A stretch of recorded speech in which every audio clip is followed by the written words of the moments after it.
Welcome back everyone to another in-depth analysis, and today we've got some pretty interesting things to talk about after Barcelona's 4-0 victory against Athletic Bilbao. We saw Pedri as a left winger, Dembele back to his best, and an extremely impressive young left back.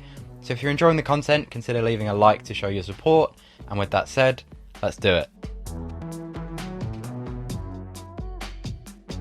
To start, I just have to talk about the tactical battle between Xavi Hernandez and Barcelona's old friend Ernesto Valverde, the outcome of which cements just how important it is for Barca to have a coach like Xavi leading this project.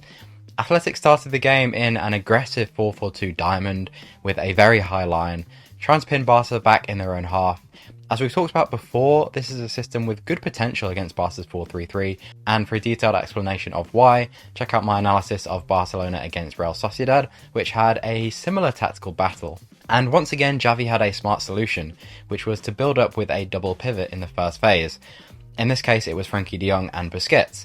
And the most obvious reason for this is to just give yourself an extra man against Athletic's press. And this alone caused serious problems, especially to Nico Williams, Athletic's right forward in this pressing scheme, who was constantly getting caught between pressing Frenkie and pressing the centre-back all game long. On a number of occasions, he got his angles just completely wrong, and it was easy to go straight into Frenkie de Jong. The other thing that a double pivot does is make your outball a lot safer. So usually against this shape, the fullbacks are the free men, so when it's played out to them, the wide midfielders are the ones that will usually press. But because of Frenkie de Jong's movement here, Vesca is just dragged into a position where that's really difficult. If anyone's going to press the fullback, it kind of has to be Athletic's own fullback, but that just leaves the winger completely alone. It seems like a small thing, but freeing up the fullbacks like this was actually a major reason why Barca won this game. In fact, both the first and second goals started with a fullback going into the winger. Speaking of wingers, Xavi's second tactical gambit was to play Pedri at left wing. A little weird on paper, but it actually made complete sense. Not only was he an excellent progressive option between the lines, drifting inside like in the build-up to the first goal, but he also gave Barca the option of becoming a back three, with de Jong or Busquets dropping into the back line, Pedri becoming the 8, and allowing the fullbacks to push even higher up. The aim here is to exploit Athletic's very narrow shape, giving yourself an extra man against the two pressers and unlocking even more space for your fullback, and this was demonstrated fully in the second goal. You can see how narrow Barca's midfield is. Pedri, Xavi and Busquets are all very central, Frenkie de Jong's in a back three, and there's acres for Roberto to run into. Ironically, this is the exact same principle that Real Madrid used to destabilise Barca's pressing shape. At the heart of all of this is Frenkie de Jong, who I've mentioned a few times now, who is playing his dream role on the left of a double pivot, given freedom to move around and create the extra man, seeing a lot of the ball and evading Athletic's pressure with his carries and passes between the lines. And with Pedri alongside him to create numerical advantages, the inception of most Barca attacks happened on the left, and that was very calculated because it meant when they got out, the space was readily available on the right. And this was the crux of Xavi's strategy: beat the press on the left and switch it to the right to exploit the space. The fourth goal was the perfect example of all of this put together. Busquets drops into a back three, freeing Balde. Ferran at centre forward unlocks Frenkie's third man run, who spreads it wide to Dembele in space. Ferran gets on his bike and Dembele feeds him perfectly. Build up on the left using numerical advantages, finding the free man and executing on the right. So blatant was this game plan that it pretty much spelt out in Barca's pass map, which is a little crazy when you look at it. I'm surprised Valverde and Athletic really made no attempt to change anything. Well, maybe not that surprised. But he openly admitted after the game that he wasn't expecting Xavi's tactics, and they really made his team struggle. Say what you will about Xavi as a coach, he clearly understands football like very few others, and that really shines through in these kind of tactical tweaks to deal with the specific opposition. But as we often discuss, tactics are nothing without quality, and even the most brilliant tactical setup needs its best players to turn up, which isn't always a guarantee, especially with a certain French winger that we need to talk about.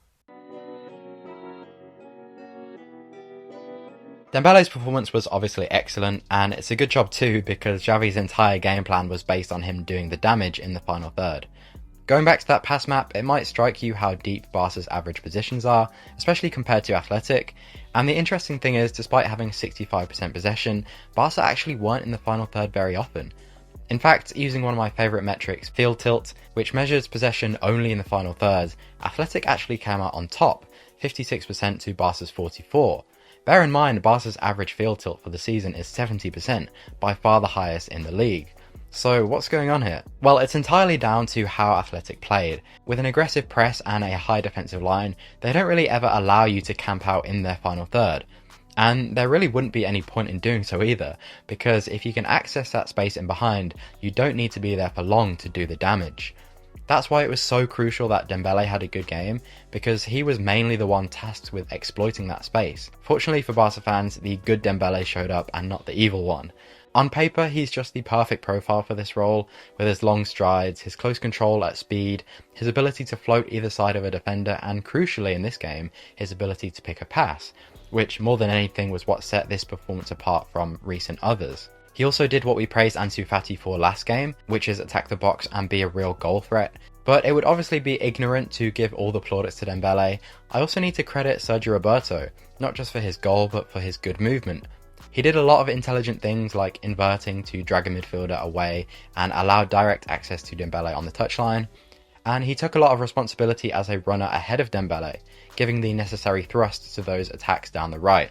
Dembele's performance really shows us the importance of picking the right profiles for the right situation. Xavi certainly got it right with his choice of wingers for the second game in a row, and it's also fair to say he did with his fullbacks. So yes, let's finally take a look at the hugely promising performance of Barca's latest starlet, Alejandro Balde. While Dembele was the thunder at the end of Barca's lightning attacks, Balde was often at the beginning, and against the high-pressing unit of Athletic, we got to see the extent of his very promising skill set.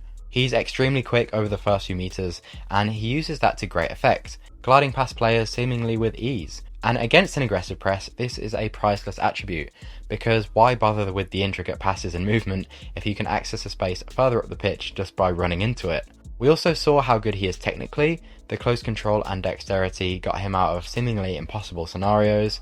His decision making is a bit rough at times, and he's probably too impulsive when it comes to those carries, but his raw attributes are scarily good. We also saw him as an outlet in the final third, essentially becoming a winger. This is a role he can definitely fulfill, as we saw him drift past Athletic fullbacks, again really easily. There was even a small glimpse of his ball striking and passing range, with this long crossfield diagonal to Ferran Torres. This would be pretty game-changing if he was regularly capable of this kind of passing from a deep position, allowing him to invert as well as being a pure attacking wingback. But we shouldn't get ahead of ourselves, he's still very young and has a lot to improve on. I would even suggest that it's too early to consider him as Barca's nailed-on first choice left-back, which some of you may find blasphemous. However, last game against Villarreal, I made a comparison between two sets of players. The left-backs, Balde and Jordi Alba, and the wingers, Dembele and Ferran Torres. And the conclusion was that, against the low block of Villarreal, Ferran's movement and Alba's passing were the perfect ingredients. However, that doesn't make them the right choice for every game. I'd like to think that analysis was vindicated somewhat by this match, where Xavi came up against a very different system, a high line this time, and chose to use the ball-carrying profiles of Dembele and Balde instead, and that decision was clearly the right one. While both Villarreal and Athletic play 4-4-2 on paper, they have very distinct mentalities, which have very distinct weaknesses, and it requires different types of profiles to exploit. Dembele excels when there's space ahead of him to run into, and is slightly less effective when he receives with the fullback on top of him, like we saw in the games against Inter. Balde is very good at carrying the ball through the lines, but doesn't yet have the creative passing or perhaps movement to exploit a deep block like Jordi Alba does. And that's the sentiment I want to end on really. This reminder that when we're judging player performances and talking about who should start a game, it's all about context, so we do need to keep that in mind.